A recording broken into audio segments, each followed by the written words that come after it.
ia fazer agora. De boa da pressão alta é que eu tô emagrecendo. Isso é bom, cara. Você tá caminhando, né? E comendo frutinha aí, né? Isso aí, né? Enxergar uma parte boa é legal. Enxergar uma parte boa é legal. Enxergar uma parte boa. Tem que ver, tem que deixar uma, né, cara?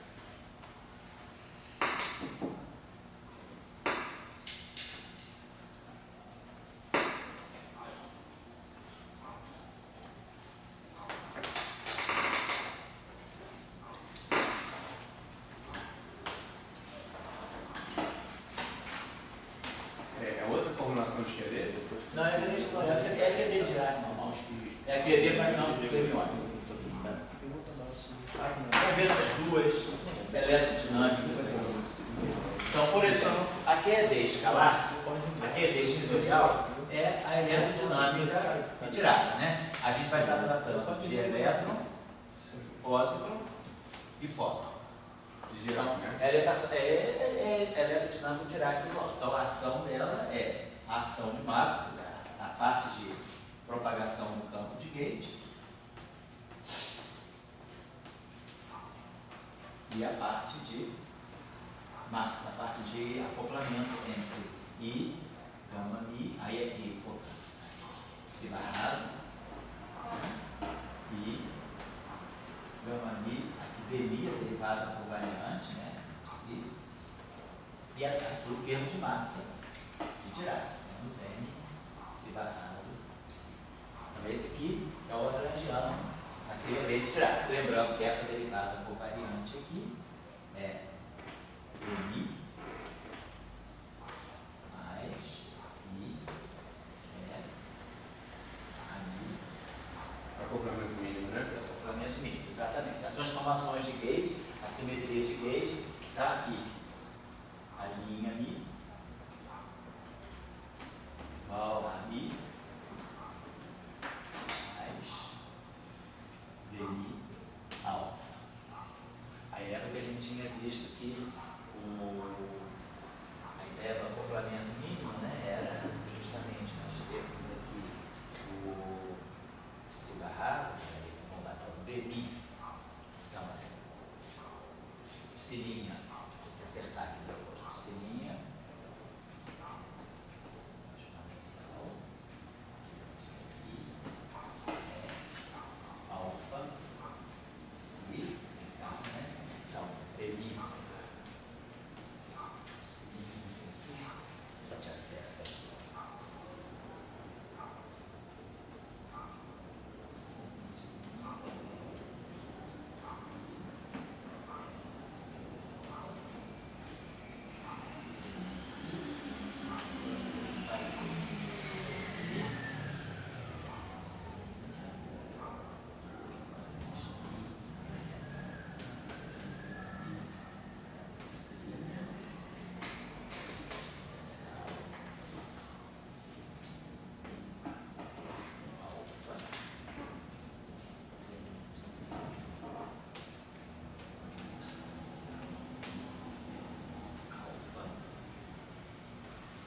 Vou acertar isso aqui, vou fazer isso aqui para eu mesmo acertar, tá bom? Tá bom? Esse sininho aqui você vai produzir I,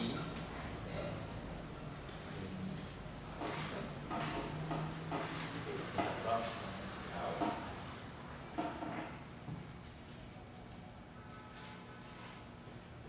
Disso, peso psi mais exponencial.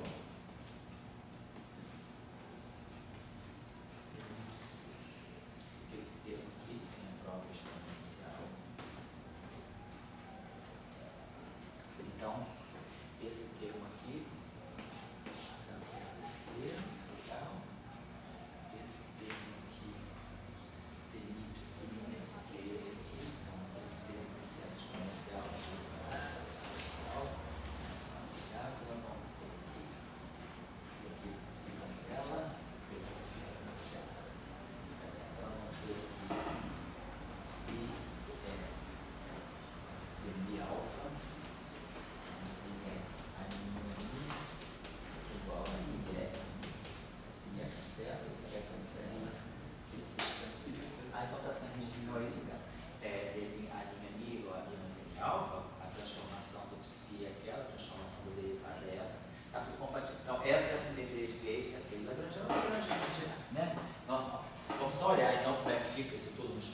vão saindo da regra de Estou laranjando escrito daquela forma para derivada covariante. Obviamente, então, eu posso expressar esse, não posso pegar esse termo aqui e separar, né, para poder fazer. Deixa eu apagar então isso aqui. Professor, antes de você apagar, por que a liberdade de gauge do Spinor a exponencial é a mesma?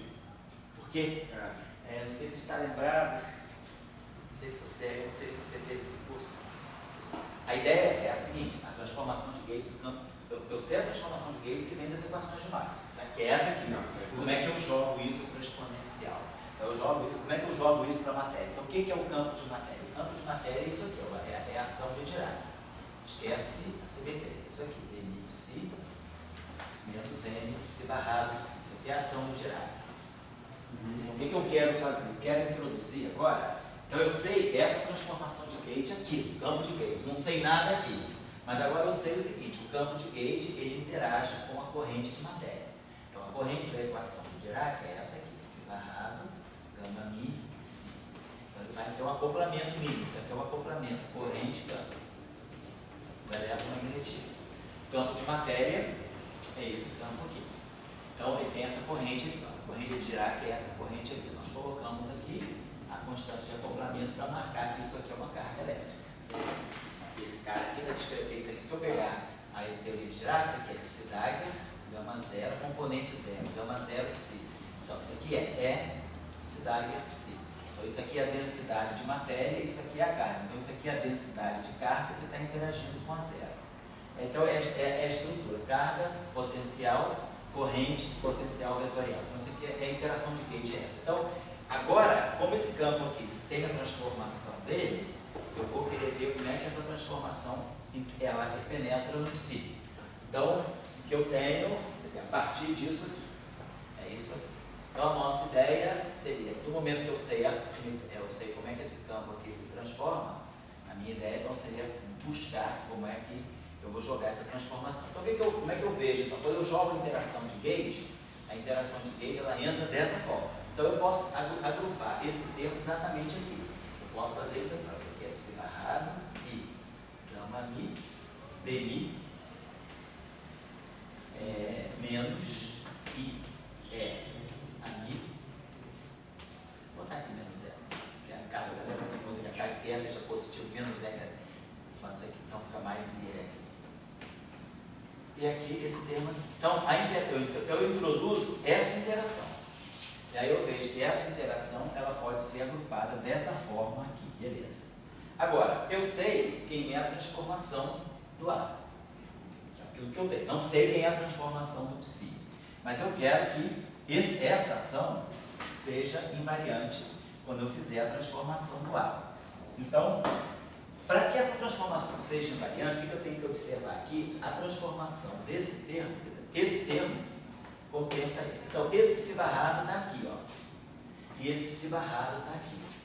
Para que haja simetria, uma coisa eu deduzo daqui. Quer dizer, como esse psi barrado está na frente de tudo, eu posso fatorar esse psi barrado aqui. O que eu concluo é que essa combinação toda aqui, ela tem que ter a transformação exatamente oposta à do psi, à do psi barrado. Então, o que eu observo é o seguinte: esse termo e esse termo aqui, ele tem que ter a mesma transformação. Então, se eu disser, eu não sei quem é a transformação do psi, mas eu sei que o meu R vai transformar com um R de alfa psi. Se a transformação do campo de gauge é a mi mais d alfa, você tem um parâmetro alfa na transformação do campo de gauge, eu pressuponho que na transformação do psi, o meu psi vai se transformar dependendo desse parâmetro alfa, mas eu não sei o que é R, eu tenho que determinar o que é R. Mas o que eu observo daqui é que se o psi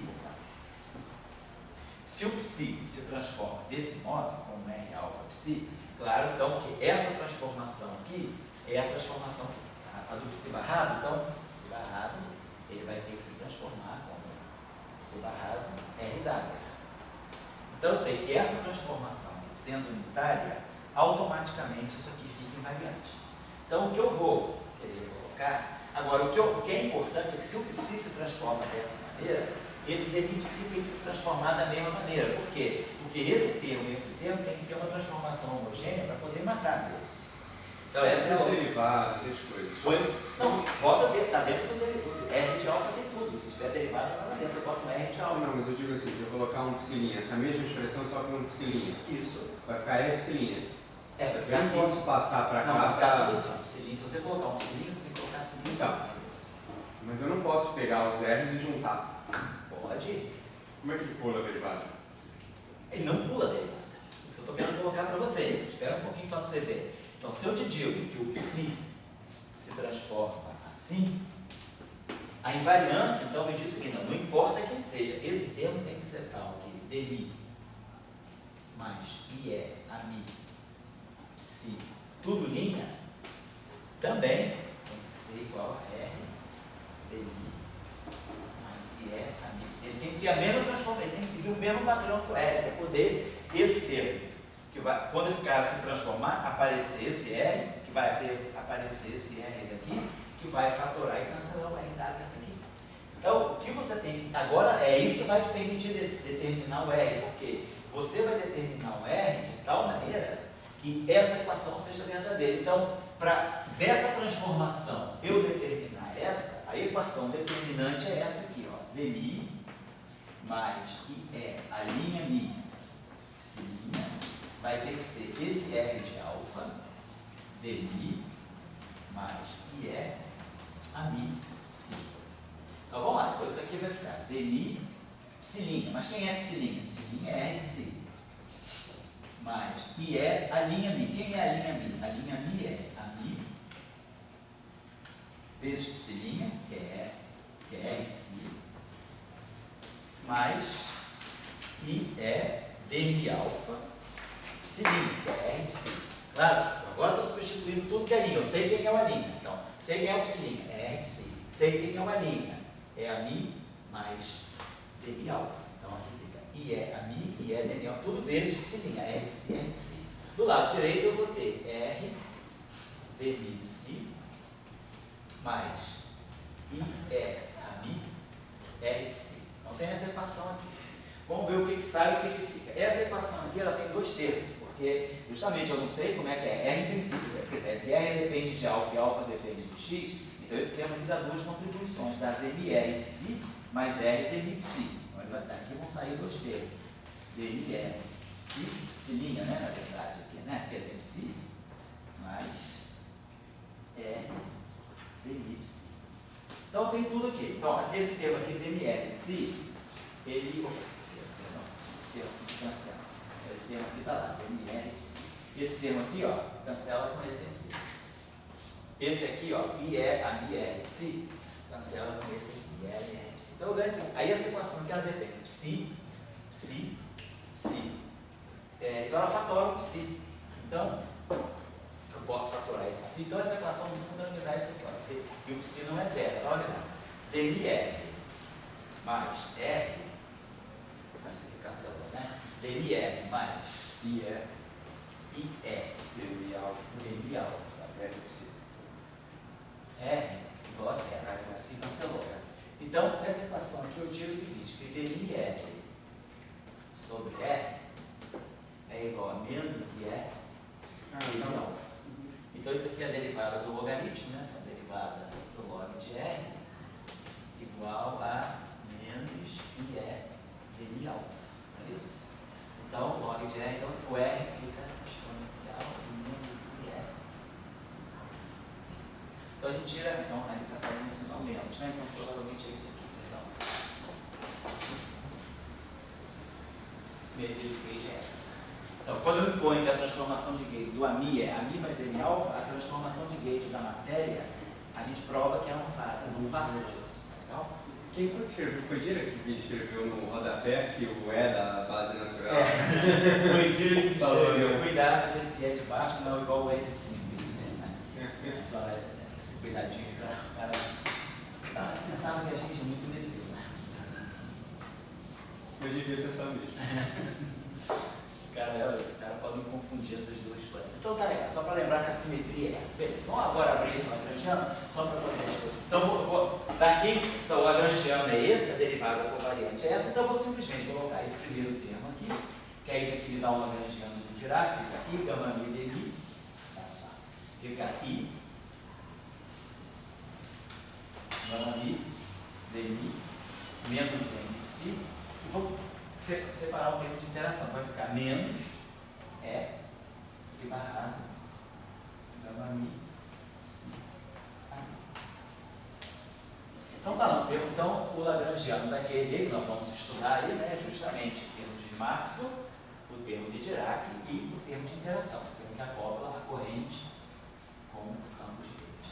Então, fazendo aí as transformadas de Fourier, não lembrando, esse termo aqui, todo mundo já está lembrado como é que ele é, a gente já fez esse cálculo aqui. Integra por partes, meio, dá o fator 2, então esse termo aqui vai ficar 1 meio, a gente já sabe o que ele é, a mi, D'Alembertiano, θ mi, ani. Então a gente está lembrado, para tirar o propagador do fóton, eu tenho que colocar o gate fixo. Então, tem que introduzir aqui o lagrangiano do gate fixo. Lagrangiano do gate fixo, 1 sobre 2 alfa, vamos introduzir dessa forma. Dmi, ami, ao quadrado. Então, introduzimos o lagrangiano do gate fixo, que é justamente para aparecer o ômega aqui.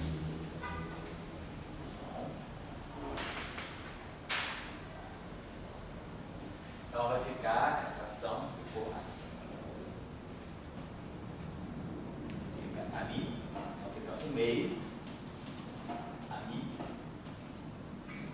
Então fica D'Alembertiano, θ mini.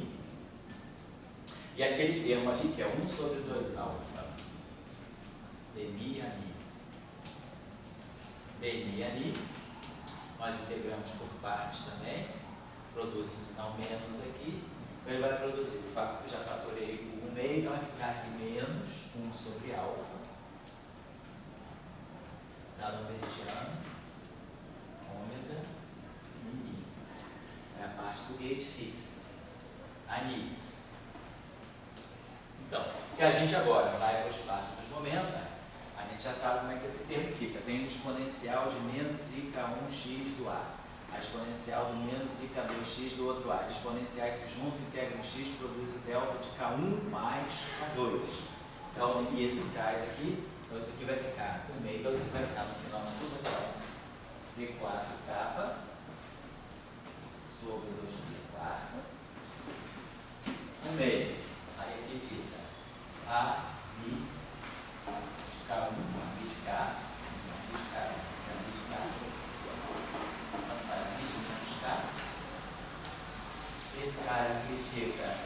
Mas eu não estava já no espaço do Não, eu passei lá. Só que eu tenho 4 menos K2, o D'Alembertiano ficou menos K2, e aqui fica mais K2 sobre alfa, ômega mini. Supondo que isso aqui já está no espaço de momento, fica eta mini menos kappa mi sobre K2, kappa mi sobre K2. E aqui o mi de K. Então ficou isso aí. Por que é a mi de menos K? Desculpa. Oi? Por que é a mi de menos Que K? ficava, lembrando, a mi de K1 e o outro ficava o ani de K2. Ah, não, podia ser um de K e o outro ali, o mi de menos K. Tanto faz. Tanto faz. Ah, tá. Menos K12, menos K. E aqui ficava o D'Alembertiano, né? D'Alembertiano no espaço de momento é menos K2. Então aí é só tirar daqui, a gente tira o propagador. É isso? Beleza. Então tá assim. Pedaço de Dirac é a mesma coisa, a gente já fez também. Então, esse pedaço aqui é o pedaço de Maxwell, daqui então vai sair o propagador. Agora o pedaço de Dirac, a gente faz a mesma coisa, ficava psi barrado de kappa e gama mi, aí o kappa gama mi sai, né? Gama mi, kappa mi, menos m, psi de k. Aqui fica os dois K's ficam iguais porque produz delta de K1 menos K2, não K1 mais K2. E o termo aqui de interação, que é menos E. Então vai ficar psi barrado de K1, gama mi, psi de K2, vou colocar aqui uma mi de K3.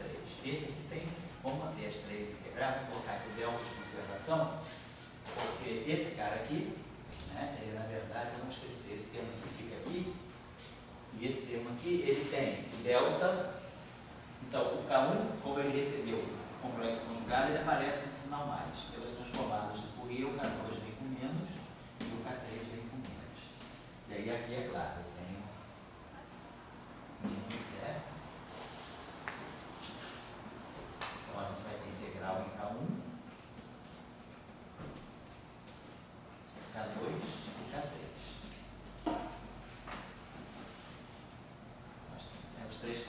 Eu não usei o delta para nada, só para mostrar a conservação do momento. Então a nossa ideia aqui é, nós temos uma linha, vamos colocar assim, uma linha fermiônica, então temos o fóton aqui, então, o nosso vértice é esse aqui. Então eu tenho o K1, então a conservação do momento é K1 igual a K2, vamos dizer assim, mais K3, vou colocar desse modo. K3, K2, K1. Então aqui está o psi barrado, aqui está o psi e aqui está o ami. E aqui nós temos o menos é gama mi. Eu tenho psi barrado, gama mi, psi interagindo com ami. Então esse aqui é o vértice típico daquele. Depois nós vamos aprender que a regra de Fahrenheit que a gente colocar vai aparecer um I, E, gama mi. Vamos entender esse item, mas isso é uma coisa mais simples. Tá? A questão é entender a estrutura do gráfico. Então eu tenho sempre, então se vocês observarem bem, a QED esquedorial, ela tem sempre duas linhas de matéria e apenas uma linha de fóton. O fóton não tem dois fótons na mesma linha. Então qualquer gráfico de Fahrenheit, vamos desenhar um gráfico 8, ele tem sempre essa estrutura. A partir do vértice eu tenho sempre um férmio entrando, um férmio saindo e um fóton saindo. Se eu quiser colocar o fóton entrando, eu posso colocar o fóton entrando. É só colocar o K3 igual a menos K3. Quer dizer, K3 saindo é menos K3 entrando, certo? Tanto faz. Eu posso escrever isso aqui significa que K1 é igual a K2 mais K3. Mas K3 saindo é a mesma coisa que menos K3 entrando. Como se eu tivesse K1 menos K3, né? K1, K3 entrando, menos K1, K1 menos K3 igual a K2 faz. Né? É só se você mexer na ordem do momento, não tem problema. Fala. Dessa, por exemplo, ele está ali naquele delta, me diz que, por exemplo, suponhamos que o K3 esteja entrando. Isso. Então eu tenho um fóton e eu produzo com ele duas outras partículas. Isso. Mas não necessariamente o elétron-próximo, pelo que a gente está fazendo, pode ser qualquer coisa, só depende de uma relação do delta. Mas o que esse campo se descreve é o elétron-próximo. Mas a gente sabe Só que esse porque processo é virtual. A gente sabe, quem estudou, lembra do cursinho de introdução à física 4, né, que é a partir de um fóton você não consegue nunca criar um par de pósito, um par elétron-pósito por conservação de energia de momento. A gente tem pelo menos, só pensar na dinâmica relativista. Suponhamos que eu tenha, a pergunta é, um fóton pode decair um par a mais? Eu poderia pensar assim, se eu tiver um fóton extremamente energético, a massa de repouso é 0,5 MeV, essa massa de repouso é 0,5 MeV. Se eu tiver um fóton com 2 MeVs, ele tem energia suficiente de sobra para produzir um par de elétron-pósito. Então a minha pergunta é, será que um fóton pode decair? Eu posso criar a partir de um fóton um par de elétron-pósito? Então vamos pensar, relação conservação da energia. A energia do gama vai ter que ser a energia do elétron mais a energia do pósito. Do pósito mais do elétron, vamos colocar assim. E o momento do fóton vai ter que ser o momento do elétron mais o momento do pósito. Vamos colocar desse modo. Se eu, por exemplo, vamos dizer que eu pegasse o seguinte, esse E aqui, vamos dizer que eu pegasse essa relação aqui, vamos fazer o seguinte, vamos quadrar essa relação aqui. A relação de cima, quer dizer, E2, vamos lá, se eu fizer isso aqui, é gama ao quadrado, é mais é menos ao quadrado. E P gama ao quadrado, P mais, P menos ao quadrado. Só quadrado. Se eu subtrair E2 menos P2, C2, o fóton E2 é igual a P2, C2. Então, isso menos isso dá zero. Então, eu teria E2 menos P2, C2, né? A massa de repouso do pósito. E2 menos P2, C2 dá a massa de repouso do elétron. Então, isso aqui ficaria 2 M2. E agora, claro, eu tenho esse termo cruzado. Mais 2 é mais é menos. E menos 2 é mais escalar. Entendeu? Vou colocar dessa forma. Então, então isso aqui está me dizendo que então isso aqui é 2m2. Então isso aqui vai dar, isso aqui tem que ser igual a menos 2m2. Então vamos tirar esses fatores 2 aqui. Então, assim, agora, esse P aqui, isso aqui é módulo de P outro de P, módulo do outro P, vezes o cosseno do ângulo entre eles. Esse módulo de P aqui é raiz quadrada, né, de E2. Então, esse termo aqui é sempre maior do que esse. Então, isso aqui é um número positivo, mas isso aqui é um número negativo. Então, eu tenho inconsistência. Então, se eu usar conservação de energia e momento, eu tenho uma inconsistência. Então, esse decaimento não é possível. Porque ele viu, se eu fizer a relação de conservação de energia e momento simultaneamente, eu tenho uma falha. Então, um fóton, por mais energético que ele seja, ele nunca pode decair em par elétron-pósito. Eu preciso sim, o que eu posso, esse processo é energeticamente possível. Gama, yin é mais, é menos. Ou vice-versa. É mais, é menos. Eu não posso também, esse processo também não é energeticamente possível. É mais, é menos, se não me engano. Isso aqui é fácil da gente ver. Suponha que eu tenho um elétron e um pósito, que eles vão se aniquilar. Eu vou para o referencial do centro de massa. No referencial do centro de massa do elétron e pósito, o momento é zero. O referencial do centro de massa é caracterizado por um momento total igual a zero. Se o momento total desse lado é igual a zero, o momento total desse lado tem que ser igual a zero. Mas eu nunca posso ter um fóton no momento novo, jamais. Então, estaria dizendo que eu estaria no referencial de repouso do fóton. Então, esse processo também é energeticamente possível. Um par é mais, é menos, nunca se aniquila num único fóton. Tem que se aniquilar em pelo menos 2 fótons. Então, esse processo aqui, olhando assim, ele tem que ser um processo virtual. Oi, fala. Mas não ocorre uma conversão de fóton, é diferente o processo? Aonde? Uma No conversão primeiro de fóton ou no segundo, você diz? Existe uma conversão do fóton em um par elétron-pósito, né? Mas esse processo é só se o fóton não o fóton deve estar interagindo com alguém. Pode ser que você tenha, por exemplo, se tiver um Interage núcleo. material do... Isso, aí você teria, aí sim, por exemplo, pode ter um íon, aí esse fóton no campo de um íon, ele pode sim. Porque aí a conservação da energia no momento não fica toda em cima do fóton. Tem um recuo também, vamos dizer assim, daquele centro espalhador. Perfeito, boa colocação. Como então o Thiago falou, né, eu estou falando de um fóton livre, ele não pode decair mais ainda. Se ele tiver alguma interação, sim, aí eu posso dividir, ele vai compartilhar a conservação do momento com alguém. Mas um fóton livre não pode decair a mais e a menos, como um par é mais e a menos, não pode produzir um único fóton, tá certo? Então, Ossaldo, esse processo aqui é um vértice elementar, mas ele não corresponde a um processo físico real, porque aqui, porque esse processo aqui é parte de um processo físico real. Por exemplo, se eu quiser dizer que 2 fótons se aniquilam para dar um par é mais e menos, o que eu vou poder dizer mais ou menos vai ser isso. É como se eu tivesse um processo que tem um fóton, esse fóton, eles aqui trocam uma, e aqui sai uma mais ou menos. A ideia seria mais ou menos essa, porque o vértice da QED, eu nunca posso ter 2 fótons juntos, eu nunca posso desenhar isso na QED, porque eu nunca tenho, o único processo permitido, elementar permitido, é 2 linhas fermiônicas e uma linha de fóton de campo de Gauge. Então, eu só posso ter sempre, qualquer vértice da QED espinorial, eu estou falando de espinorial porque nós vamos ver que na QED escalar eu vai poder, é diferente. A QED escalar, que é a QED do campo de Higgs, inclusive foi mais complicado de se entender, a QED escalar começou a ser discutida em 29 por Fermi, Majorana, Pauli e Weisskopf, que entraram nessa discussão, e quem acabou de resolver a questão na tese de doutorado foi o Salan, em 51 apenas. É a tese de doutorado? Essa coisa é para aluno de doutorado, né? Dá uma coisa bem difícil, né? Para ver se o cara desiste, entrega a bolsa, né? Ou ganha o prêmio Nobel. Só o prêmio Nobel, se prepara, né? Ganha uma bolsinha aí, né? Então, esse processo da QED espinorial, então, a QED de férmions, né? A QED de fótons, de elétrons, pósitrons, ela é tal que eu tenho sempre 2 linhas de matéria interagindo com uma linha de Gauge. Então, nós vamos ver que isso aqui é o vértice básico para a construção de todos os gráficos de Feynman da QED espinorial. Então, a estrutura da regra de Feynman é essa. Linha de férmion, linha de fóton. Aqui no vértice aparece essa matriz gama-mi, que é essa matriz justamente é que está fazendo o acoplamento do psi barrado com psi. Quer dizer, isso aqui na verdade é um psi barrado alfa, gama-mi alfa beta, elemento de matriz, psi beta. E essa matriz gama-mi se acopla com o fóton. Então, o elétron, quer dizer, a matéria se acopla com a matéria pelos índices espinoriais via a matriz gama-mi. E a matéria se acopla com o fóton via a interação gama-mi-amim. Claro, essa que é a estrutura da QED. Então a gente vai montar os gráficos de Feynman da QED sempre respeitando essa estrutura aqui. Vamos olhar então agora a QED escalar. Então, a QED escalar agora seriam partículas escalares carregadas trocando fótons.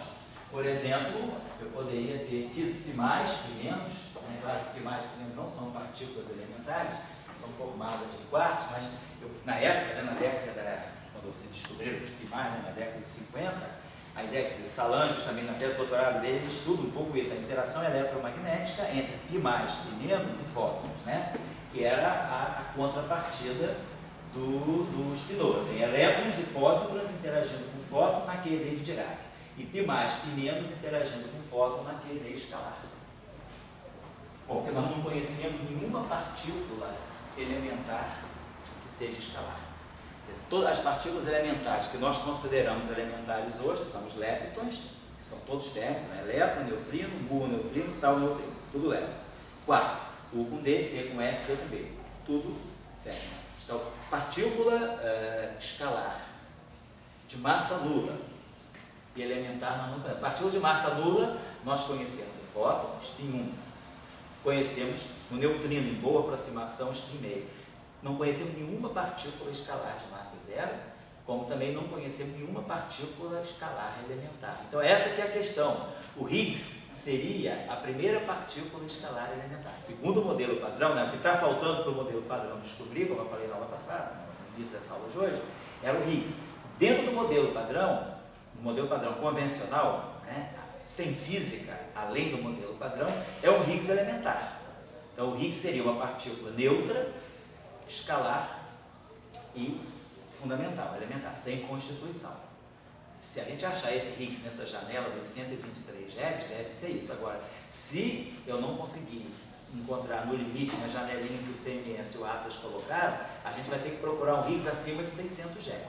Aí, provavelmente, um Higgs acima de 600 GeV já é energeticamente possível que ele seja composto. Mas o Higgs na faixa de 123 GeV, 125 GeV, muito dificilmente ele seria composto. Eu teria que ter uma interação muito forte para acoplar estruturas mais fundamentais para formar esse Higgs. E essa interação seria forte o suficiente para conferir ao Higgs uma massa bem maior. Então, vamos dizer assim, do ponto de vista intuitivo, de uma análise energética mais básica, a gente não esperaria um Higgs composto nessa faixa de energia inicial. Se o Higgs, quer dizer, o Higgs hoje está armadilhado entre, eu acho que é 119, né, Tiago? Na faixa de 119 e 132 GeV, 119 ou 129. Com mais probabilidade de estar na faixa de 123,5. Quer dizer, um Higgs dessa categoria provavelmente não é composto. Então, se esse Higgs aparecer, é realmente o Higgs do modelo padrão. Se ele não aparecer, aí a gente vai ter que procurar o Higgs acima de 600 GeV. Esse Higgs já tem muita chance de ser composto, porque ele tem uma energia, ele é muito massivo. Então, deve ter um processo mais fundamental, alguma dinâmica muito forte de algo que está ligando alguma coisa para formar esse Higgs. Mas a questão é um pouco filosófica, no sentido de que a partícula escalar é a coisa mais desafiadora que tem. O campo escalar, apesar de ser o mais simples, aparentemente, ele é o mais desafiador.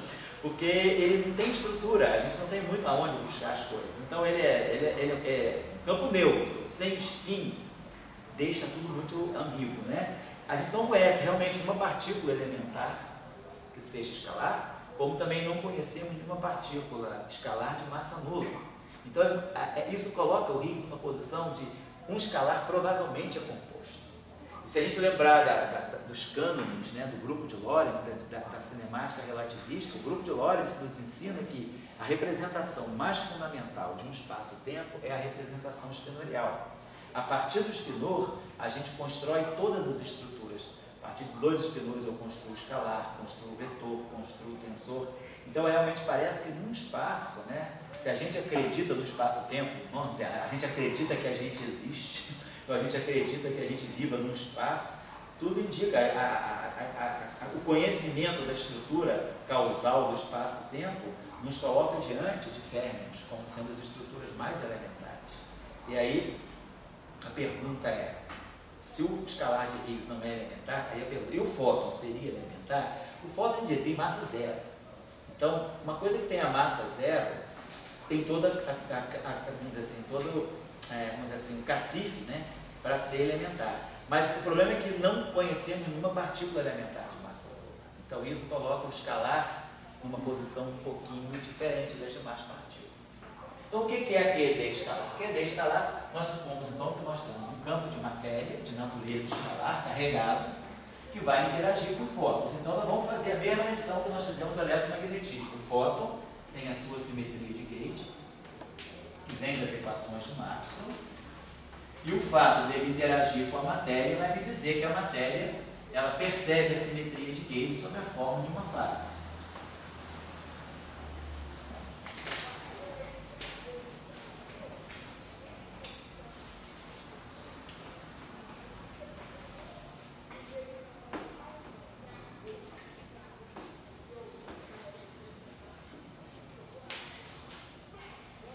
E a derivada covariante, né?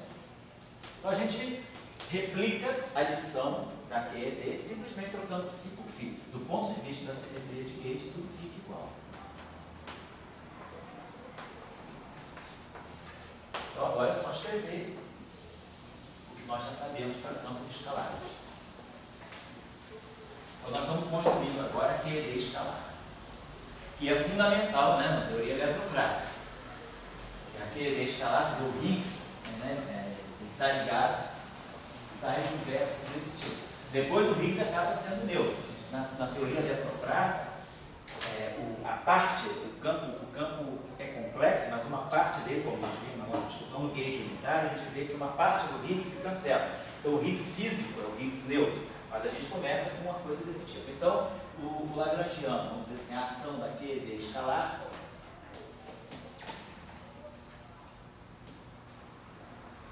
ela vai ser para nós, então, ação de Maxwell,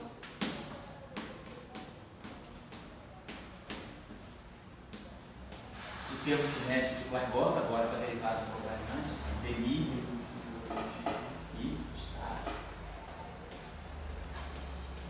dmi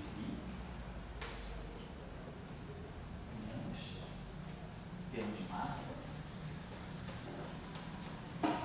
E aqui tem uma novidade, que foi justamente o que o Salan colocou na tese dele. Para você fazer a QED escalar, tem uma novidade. A QED escalar, ela não pode ser feita só com escalares interagindo, tendo interação de gauge. É preciso introduzir uma auto-interação da matéria. Quando nós vamos entender que esse termo aqui, ele tem que aparecer por questões de renormalizabilidade.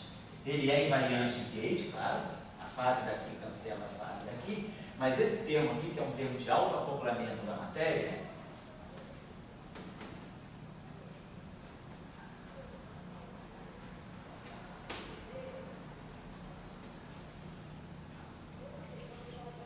ler a tese de doutorado do Salan é legal, né? é muito bom. Era uma tese de construção, uma teoria de cada informação, então é uma tese de cozinha. Você entende bem como é que a coisa está sendo montada, né? Como é, por exemplo, ler também a tese do estudante dele, o Shaw, sobre a construção de... Shaw, o Peter Shaw? Não, é o Shaw. Esse é um outro estudante do Salan. Ele fez a tese de doutorado dele contemporaneamente com o Ian Mills. Só que o paper do Ian Mills foi mandado para o Physical Review em 28 de junho de 54, e a tese do Shaw foi defendida em julho de 54. Como na Inglaterra não se usa muito, na verdade não se usava publicar os trabalhos antes da defesa, a tese do Shaw foi a defesa sem a publicação. E aí o crédito foi perdido. Então se chama teoria de Young-Mills, não, na verdade seria a teoria de Young-Mills-Shaw. Porque quando o Young-Mills estavam construindo a teoria, isso é documentado, porque a tese está lá, a tese de julho. A tese Salan começou a entrar essa tese em 52 e ela foi defendida. Não, mas o Young não ganhou o prêmio Nobel por isso, não. O Mills não ganhou o prêmio Nobel. Até o prêmio Nobel do Young foi por causa da violação de paridade. as interações fracas. Mas vamos ver, ele perdeu o crédito, ele poderia ter 100.000 citações, né? O Salan sempre que escreve, teoria de Yang-Shaw. Ele nunca tirou o crédito do Shaw, não, porque foi uma questão de 3 semanas. Porque quando o Salan deu a tese para o Shaw fazer esse problema, o Salan estava pensando na teoria de Yang, ele estava pensando em campos de gauge, partículas de spin em alta interação por causa da interação fraca. Ele estava pensando já nos bósons intermediários da interação fraca. E o Yang e Mills construíram pensando na interação forte. Tanto é que o paper do Yang e Mills, o paper de 54, né, que lançou a teoria de Yang e Mills, ele fala do uso spin forte. Então, eles tentam construir uma teoria para spin 1 auto-interagindo e mediar as interações fortes. E a ênfase que o Salan estava dando na tese do Shaw era nas interações fracas. Então, as duas teorias foram construídas, as duas formulações saíram praticamente juntas, né? Mas há uma diferença praticamente de 3 semanas. Mas na tese do Salan, ele mostra que esse acoplamento, a QD espinorial, ela consegue ser formulada somente com as interações de gauge. A única constante de acoplamento que aparece é o R, é o que acopla o fóton ao férmion, ao psi. Na QED escalar, além disso, esse termo aqui tem que ser introduzido. Então, o autoacoplamento da matéria deve ser introduzido como um requisito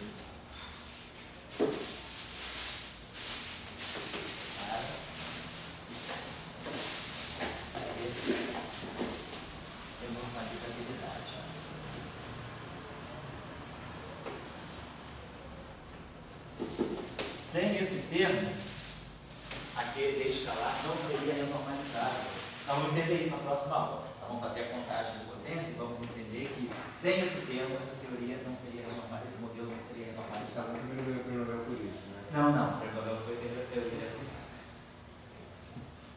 O Saulo está Esse ganhando tipo de Saulo coisa tá ganhando prêmio Nobel. Oi? o Saulo está ganhando o prêmio Nobel. Porque toda hora pergunta, não por causa disso. Ele estava discutindo isso com o Dória daquela vez, não. Até o Dória estava falando, porque se o prêmio Nobel do Toft e do Velcro foi por causa da questão da regularização dimensional. Ninguém ganha o prêmio Nobel porque faz um cálculo. O cálculo pode ser o mais complicado. O prêmio Nobel não sai, não dá cálculo. Tem que você tem que descobrir um efeito novo. E fazer o cálculo. E claro, fazer o cálculo é simplesmente um detalhe. O cálculo é apenas um detalhe. Você tem que descobrir um efeito novo, ou então realmente um princípio novo que leve, né, como o princípio da dualidade, né, que te leve a um efeito assim, de grande amplitude. Ou então, propor uma teoria nova. Quer dizer, a construção da teoria eletrofraca, isso sim, tem um status de prêmio Nobel, porque é a construção de uma grande teoria que vai regulamentar uma série de fenômenos. Realmente é um passo à frente. Mas por mais um grande cálculo que você mostre, você não ganha, não é? Ou então você tem uma descoberta experimental, importante, efeitos experimentais. Aí sim, você observa fenômenos novos, isso aí tudo sim, mas do teórico, você pode fazer o cálculo mais complicado possível, mostrar um troço que, e geralmente, e em geral, também tem uma coisa, um aspecto, né, que está ligado a esses grandes cálculos teóricos. Quando você faz um grande cálculo teórico, você fala, é isso? Já se sabia que deveria ser aquilo, porque as pessoas têm intuição. Então ninguém faz um cálculo muito louco, muito grande, sem saber onde vai chegar. Então essas mentes assim mais agudas, como esses caras, né, sabia que ia chegar alguma coisa. Então você faz o cálculo simplesmente para confirmar uma expectativa. Mas ninguém se lança num cálculo assim, tipo, vou atravessar o oceano sem saber o que tem do lado de lá. É muito difícil. O cara já sabe onde vai chegar. Ou muito perto, né, daquilo que ele vai chegar. Então eu diria que quando você faz um cálculo grande, que você chega a alguma coisa, o cara fala, beleza, e daí? Eu já sabia disso. Você simplesmente confirmou. Agora, quando você constrói uma teoria nova, a teoria eletrofraca é construída em cima de princípio, você introduz uma nova partícula, você faz previsão de massa do W, de massa do Z, isso tudo foi detectado. Apesar do prêmio Nobel ter sido dado antes da detecção dos bósons, né, ele saiu 3, 4 anos antes, né, 4 anos antes, mas na verdade ele fazia previsões de longo alcance, ele previa a existência de novas partículas com massas bem definidas, ele previa uma estrutura de de corrente neutra, supressão de corrente neutra. Quer dizer, o modelo estava muito construído, né? Teve toda uma fenomenologia grande, né, dos anos 60 que foi incorporada. Aí você consegue juntar tudo aquilo e formular. Como Young Lee ganhou o prêmio Nobel pela violação da paridade.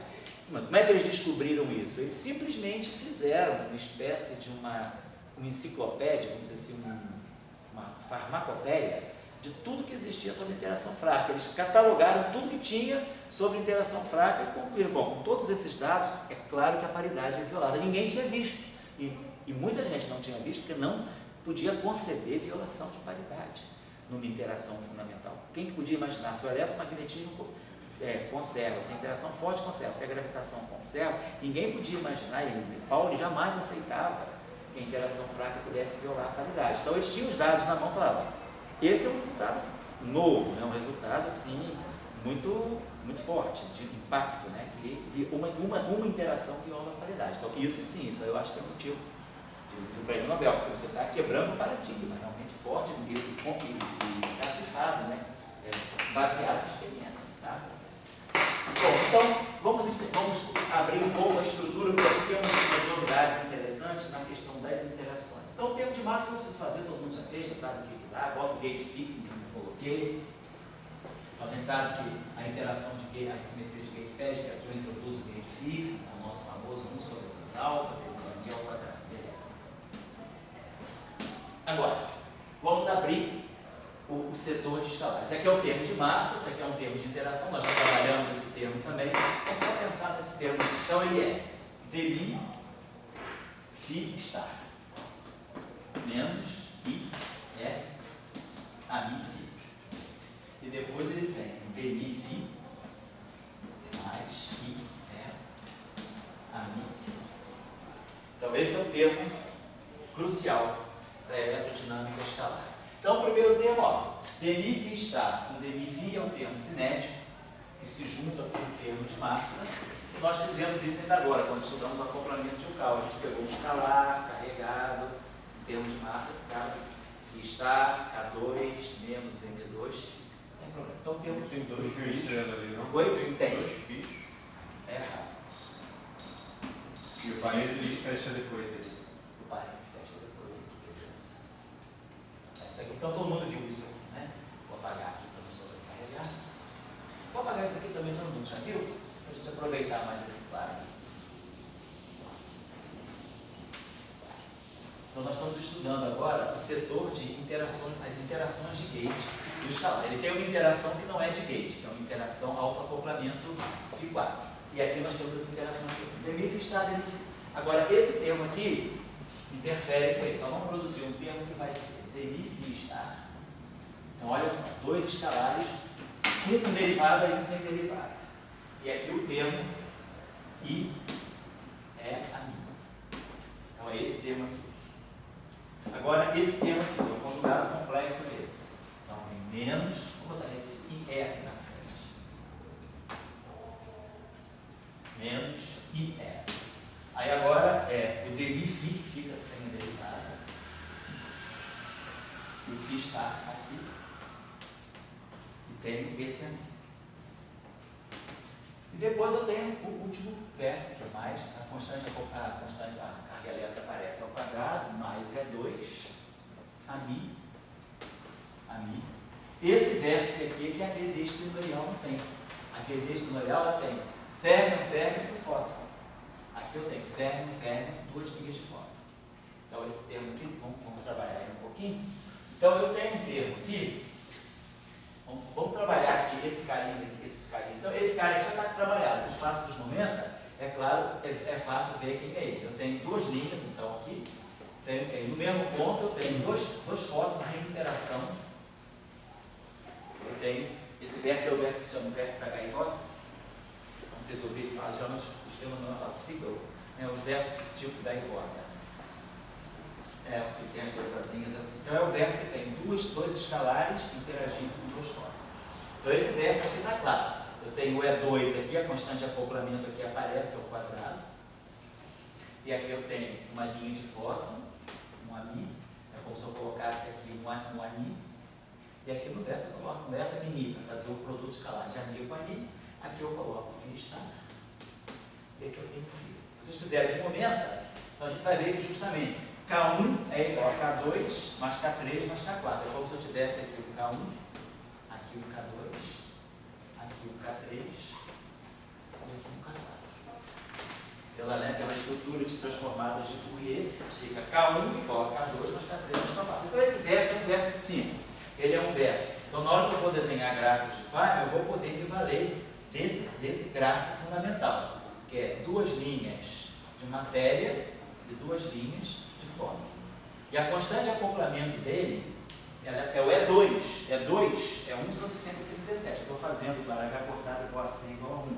Então, o E2, o sistema de unidades naturais, E2 sobre H cortado C, é 1 sobre 137. Então, esse vértice aqui, ele é um vértice mais fraco do que esse. Esse vértice aqui tem um só E. Então, esse vértice aqui é maior, ele é 1 sobre a raiz de 137, ao passo que ele é um décimo, mais ou menos, 1 dozeavos. Esse vértice é 1 sobre 137. Então, esse vértice aqui é cerca de 10 vezes menor. Ele tem um fator de amortecimento, porque ele tem um E2, uma constante de acoplamento ao quadrado. Aquele vértice é mais dominante. Além disso, esse vértice vai carregar um momento. Olha a derivada aqui. Então, se eu aumentar a energia, esse vértice carrega momento. Esse vértice tende a dominar fortemente sobre isso, porque ele carrega momento. Então, no limite de altas energias, ele é um vértice mais contributivo. Vamos fazer então a transformada de Fourier aqui para a gente ver como é que fica. Estou lembrando, vou esquecer que a gente T4, cara, todo mundo já cresceu, já sabe que aquilo existe, né? Vamos colocar aqui vai aparecer o que é importante aqui, que vai aparecer o exponencial de menos IK1x. Então, esse carinha aqui vai ter I, E. Aqui eu vou produzir menos I, K1, Mi. Aí aqui eu vou ter fitil estar de K1, fitil de K2, a Mi de K3. E aqui eu vou produzir, então eu vou ter aqui o fi estar K1, o fi do K2 e o ami do K3. Não estou colocando, mas tem um delta de conservação. Suponho que eu já integrei em x, aí as três exponenciais de onda plana se juntam para dar um delta de K1 menos K2 menos K3. Né? Dá o delta K.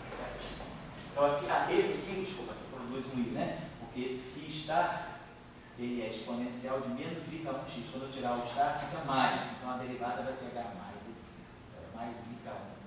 Agora, vamos pegar esse vértice aqui. Esse vértice aqui, ele é menos IE.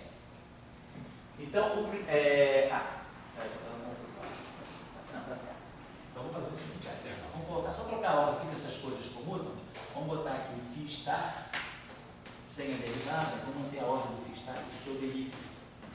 Só troquei a ordem, que era φ star, agora quem leva a derivada é o φ. Então, só troquei a ordem do vértice. Então, esse aqui, menos I é o φ star. Então, esse carinha aqui, então, ele vai pegar o menos I, K2Mi, e aí vamos ter φ star de K1, φ de K2 e o ami de K3.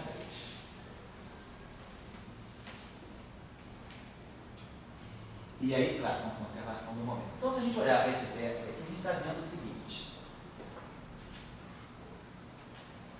Esse vértice, esse aqui é tipo Q dele. Ele tem duas linhas de matéria apenas. Então é como se eu tivesse psi barrado, psi ami. Então eu tenho φ star, a estrutura dele é matéria, matéria, fora.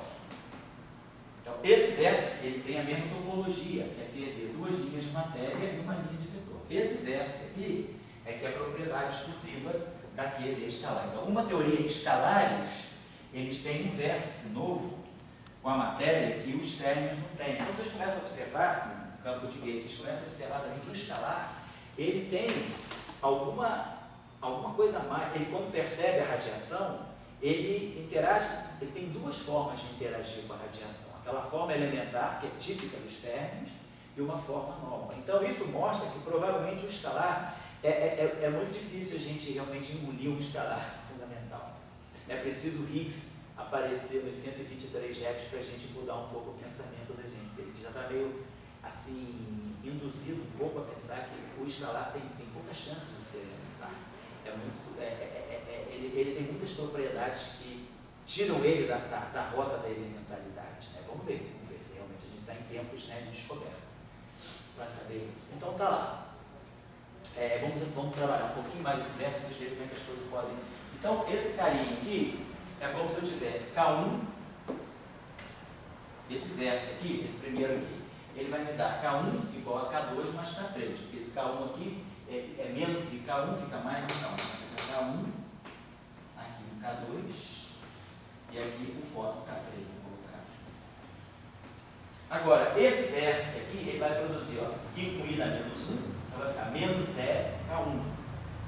Então, esse vértice aqui, ele vai produzir esse, quer dizer, em vez de ter a matriz gama mi, na QED escalar, quem faz a interação com o fóton é o gama mi, que fica psi barrado, gama mi, psi a mi.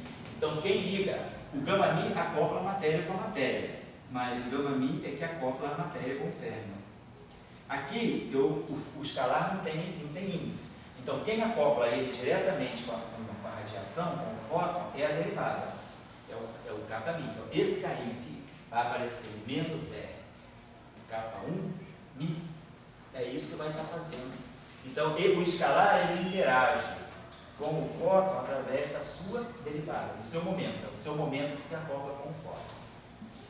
E esse vértice aqui, ele vai produzir também menos K2 mi. A linha K2, esse K2 é o momento desse carinha aqui. Então, vocês vão, se a gente somar esse verso com esse verso vai produzir menos K1. E esse vértice vai produzir menos K2. Então, quando eu somar esses dois vértices, o efeito final vai ser pensar que aqui, se eu pensar aqui no fóton, não. Fazer igual tirar essa linha. Lembre-se que essa linha aqui não é linha de fóton, não, tá? É uma linha só de desenho. Então, só para dizer. Então, o que vai estar colocado ali? Vai estar colocado aqui menos e aí a soma dos dois momenta que correm na linha do escalar. Então, o escalar que entra, o escalar que sai, a soma desses dois momenta é que se acopla com o fóton. Então, a gente vai ver que essa é a regra de Feynman quando a gente for estudar aqui a linha escalar. Isso é constante de acoplamento? A constante de acoplamento é o E. Então, esse acoplamento é um acoplamento de gate, ele tem o E. Esse acoplamento é um acoplamento de gate, ele tem o E ao quadrado. O único acoplamento nessa teoria que não é de gate é o Φ4, é o Φ star, Φ. É o acoplamento que o Salam colocou como uma constante nova, lambda. Então, essa constante de acoplamento é uma constante de acoplamento de alta interação com a matéria. Ela não tem nada a ver com a simetria de gate. Então, esse é um modelo interessante, porque ele traz duas constantes de acoplamento. Vocês observem também uma outra, a gente está fazendo a advocacia aí, né? A acusação ao escalar elementar, a gente vê que o escalar, ele tem uma interação que foge à interação de gate. Então, ele tem alguma estrutura dele que diz que ele, numa teoria de gate, ele não tem só interação de gate, ele tem uma interação extra que está associada à auto-interação. Então, se a gente imagina, se um objeto auto-interage e tem massa, você acredita um pouco que a auto-interação venha de produto de uma interação de objetos internos. A gente então tem tudo para acreditar que esse escalar massivo carregado seja composto. Ninguém provou ainda. Tem umas coisas interessantes que assim existem na natureza, são empíricas, né? Mas que a gente não tem uma prova. Por exemplo, nós não conhecemos nenhuma partícula de massa nula que tenha carga. Por acaso, todas as partículas de massa nula são neutras. Mas ninguém diz que a origem da matéria, que a origem da carga está na massa. Carga e massa são duas coisas que não tem nada a ver uma coisa com a outra. Massa é grupo de ponta negra. Carga é simetria de gauge. A origem da carga e da massa é muito diferente. As origens são diferentes. Mas, no entanto, a gente não conhece partícula de massa nula carregada. Então, qual é a relação, afinal de contas, que existe entre massa e carga? Na década de 30, né, justamente a ideia de Dirac, Heisenberg e Bornfeld era tentar entender a massa das partículas através da sua carga. Então, o elétron é carregado.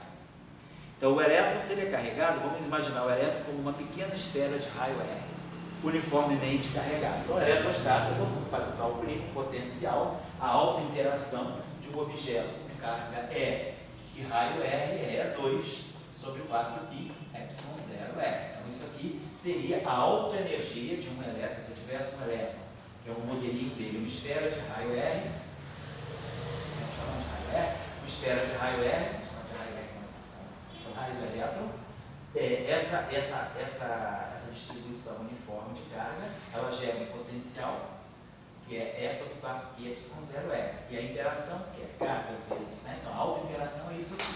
Então, se pensar, bom, a autointeração toda é responsável pela massa de repouso da partícula. Tá bom? É o modelinho lá simples para tirar uma ideia do que é o raio clássico do elétron. Então, a gente vê, pode fazer aqui o seguinte, vamos botar, isso aqui fica, vamos botar então, isso aqui é igual a M0C2, vamos para cá M0, C2. E aqui fica o R. Pensar assim. É 2 sobre 4π ε0H cortado C. Então vamos introduzir aqui um H cortado C. E vamos dividir por H cortado C. Então, é 2 sobre 4π ε0H cortado C é 1 sobre 137. É a constante de estrutura fina, é o alfa. É 2 sobre 4π ε0H cortado C é a constante de estrutura fina. Aqui fica M0C2 sobre C, que está certo. M0C sobre H é justamente isso aqui, é o inverso do comprimento de onda de Compton. Então, isso aqui me dá o comprimento de onda de Compton do elétron igual ao raio clássico do elétron. Então, a gente tira uma relação entre o raio clássico do elétron e o comprimento de onda de Compton do elétron. O comprimento de onda de Compton do elétron é cerca de 10 a menos 13 metros, aqui o alfa é 1 sobre 137, então o raio clássico do elétron está na faixa de 10 a menos 15 metros. Então, a gente tira essa relação usando justamente essa ideia de que a origem da massa está na carga. Então, a gente associa massa com carga, mas para fazer esse modelinho. Justamente o problema é que o campo diverge na origem, então, se a partícula tem raio muito pequena, a tendência da energia de divergir. Então, foi por isso que Bornfeld introduziram uma correção nas equações de Maxwell. Fala, não, a equação de Maxwell tem que ser não linear. Deve ter um termo novo que faz com que eu ganhe um campo elétrico máximo na origem, mas não infinito. Então, de fato, a teoria de Bornfeld, ela não dá um campo que é 2 sobre 4π ε0R2. Ela dá um campo que é 2 sobre 4π ε0 raiz quadrada de R2 mais uma constante fundamental B2, R4 mais B4. Se o B é 0, eu ganho Maxwell. Se o B é diferente de 0, eu tenho um campo máximo na origem. O campo não explode na origem, ele se torna máximo. Isso aqui é uma constante fundamental da natureza. Essa seria o campo elétrico Bornfeld para dar uma alta energia finita e você poder ter uma massa de repouso seguramente finita. Mas a gente está, né? Agora, mas por quê? Por que é que na natureza nós não temos nenhuma partícula de massa nula carregada? Por que a carga está sempre vinculada com a massa? Todas as partículas que têm carga são massivas, né? Todas as partículas que têm carga acabam sendo massivas. O neutrino, mesmo que ele não tenha massa, mas também ele é neutro, então ele também não tem carga. Então, nós não temos uma vinculação. Então, são coisas assim que a gente começa a pensar e, ao mesmo tempo, não existe uma partícula escalar de massa nula. As partículas escalares carregadas e massivas, elas precisam ir além da interação de gauge para poder ter uma teoria, uma dinâmica consistente. Então, eu preciso introduzir interação com quadro. Então, tem alguma coisa na partícula escalar que está fugindo da gente. Pode ser a não elementaridade. Então, nós vemos que o vértice da QED escalar, então a QED escalar, ela tem, na verdade, 3 estruturas de vértice. Ela tem o vértice de gauge, tipo trilinear, o vértice de gauge quadrilinear e tem o vértice de gauge da alta interação, com a constante de acoplamento lambda. Então eu tenho 2 constantes de acoplamento em jogo, S e lambda, e 3 tipos de vértice em questão. Então essa QED é mais complicada um pouco, né? Depois nós vamos estudar um pouco, vamos estudar a renormalizabilidade dela, também não é complicada, simples, mas é uma QED diferente. Então ela tem mais gráficos de Feynman do que a QED espinorial. A QED espinorial é uma QED mais simples. A QED de elétrons e fótons trocando fótons é uma teoria mais simples do que mais pequenos trocando fótons. Só para gravar o programa que você falou, toda partícula carregada é massiva. Que a gente conhece A assim. gente conhece. É, Entretanto, a gente está trabalhando com escalar, que é carregado isso, massivo. e massivo. Mas eu não teria um carregado não massivo. Não conhecemos. Não tem nenhum teorema que prove. Mentira.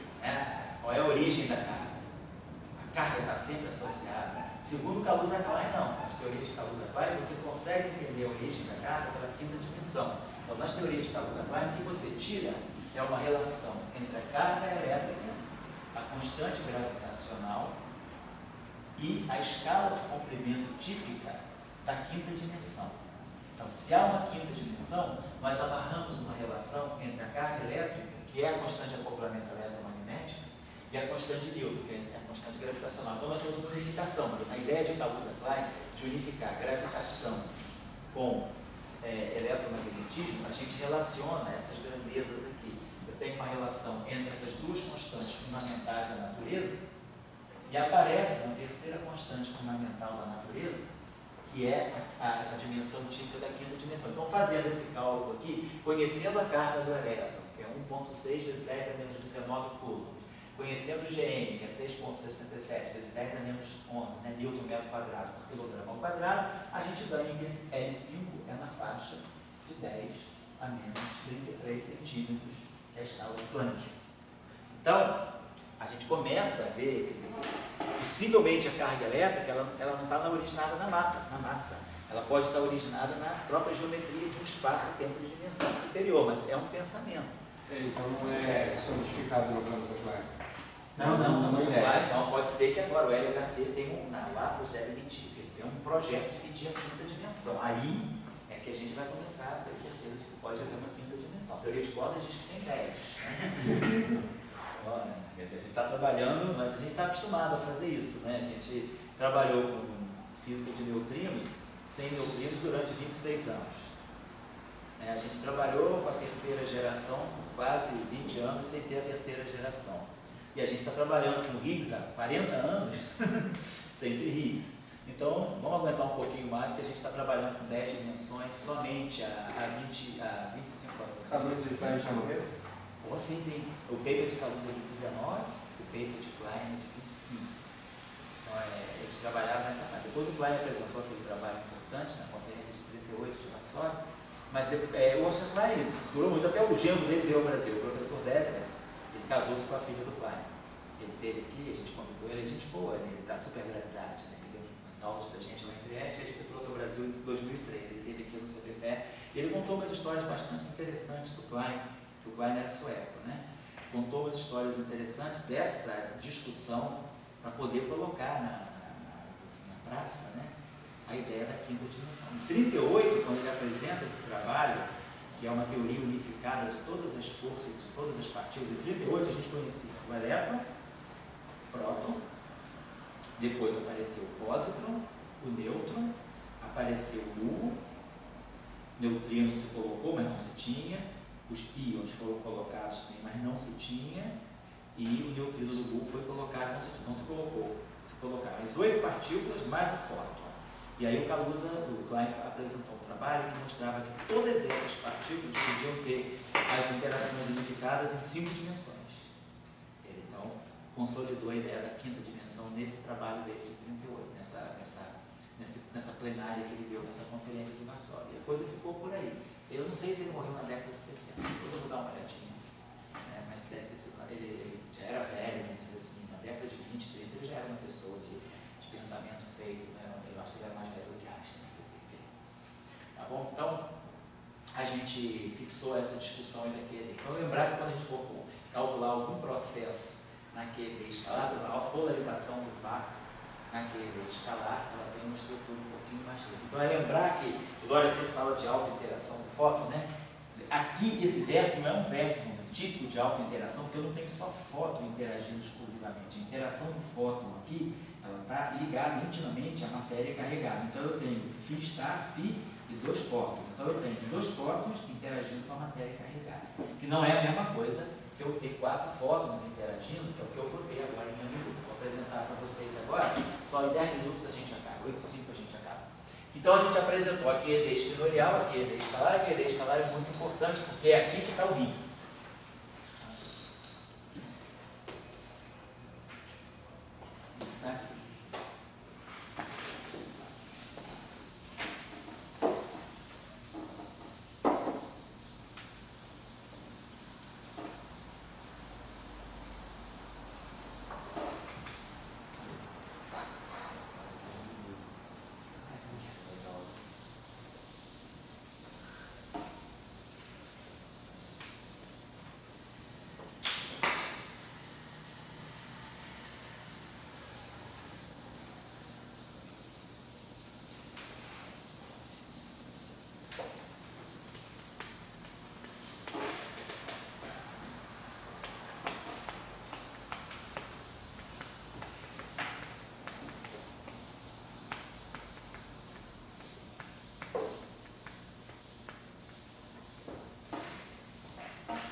paridade é na interação fraca.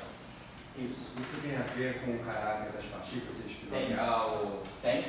Está intimamente ligado justamente ao fato do neutrino ser um fenômeno quiral. O neutrino, na interação fraca, o neutrino que emerge do decaimento beta, sempre aparece com o spin alinhado na direção do momento. Ele nunca aparece com o spin fora, anti-alinhado com. Então, a polarização, a helicidade do neutrino que sai no decaimento beta é sempre alinhada com a direção de envolvimento. Então, o neutrino ele escolhe uma direção preferencial. Sempre. Então, ele quebra a barreira. Ele não pode sair. É uma coisa. Pronto, você imagina que você tem. Vamos pensar assim no decaimento beta. Você tem um nêutron, vamos dizer que o nêutron esteja em repouso. Aí o nêutron decai no próton, no elétron e no antineutrino do elétron. Então, vamos colocar assim. Eu tenho, por conservação de momento, eu tenho que zero, é o momento do nêutron, é o momento do próton, mais o momento do elétron, mais o momento do antineutrino. Então, a soma desses três momentos é zero. Então, se a soma de três vetores no espaço tridimensional, dois deles são linearmente independentes. Esses três vetores aqui estão ligados por essa relação, então são dois deles que são linearmente independentes. Então, eu posso sempre pegar, quando o próton sai, eu tenho um nêutron aqui, o próton sai no seu momento e o elétron sai no seu momento, eu posso construir um plano formado pelo momento próprio e pelo momento do elétron. Então, quando o nêutron decai, eu pego o momento do próton e o momento do nêutron, do elétron, que podem estar saindo, vamos dizer assim, e construo um plano. Esses dois vetores geram um plano. Então, esse plano aqui. O antineutrino, quando ele sai, se você pegar o próton, o momento do próton, você pode criar uma orientação. Você faz o produto vetorial P vetor E. Então, P vetor E está dando para fora, está dando para cá. P vetor E está saindo do lado. O neutrino, o antineutrino, dado o decaimento fraco, ele sempre sai na direção oposta a esse produto vetorial. Porque você poderia ter uma isotropia. Temos neutrinos que saem para fora e temos neutrinos que saem para dentro. Todos os neutrinos, quando eles são ejetados do decaimento beta, eles escolhem uma direção preferencial, que é a direção oposta a esse produto. Eles saem para dentro do quadro. Por que isso acontece? Porque eles quebram a paridade. Porque os neutrinos escolhem uma direção preferencial no espaço. Não, isso está acontecendo. Por que isso acontece? Temos que ter uma explicação para isso. A explicação é que o neutrino é uma partícula, a gente entende como férmion, ele é uma partícula quiral. Então ele tem helicidade, a helicidade dele é sempre fixada. Então é por isso que ele escolhe essa direção. Então é isso que é a quebra da paridade. Porque se esse processo fosse um processo eletromagnético, a gente poderia ter tanto neutrino, uma fração de neutrinos, estatisticamente, eu olharia esses eventos, eu ia encontrar uma quantidade